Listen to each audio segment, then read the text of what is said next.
Доброго дня! Мы с Украины, из украинского места Одесса.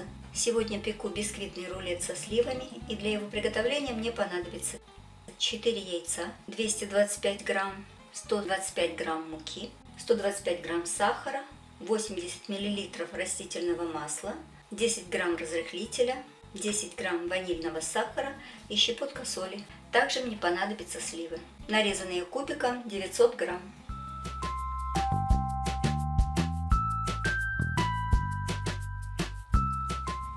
В чашу миксера выливаю яйца, добавляю ванильный сахар, соль и сахар.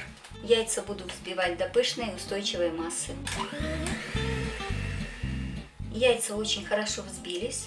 Теперь добавлю к ним растительное масло. Постепенно буду вливать и перемешивать. К муке добавляю разрыхлитель и немного перемешиваю.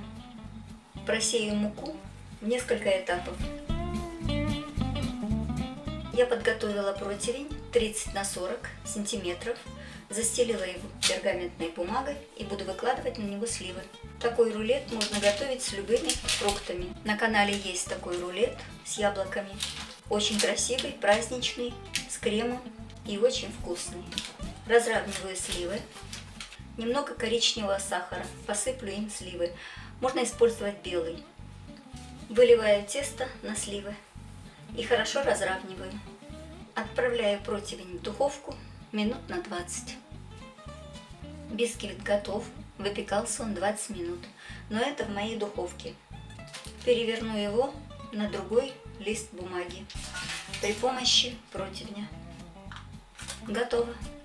Сняла бумагу и теперь могу свернуть рулет.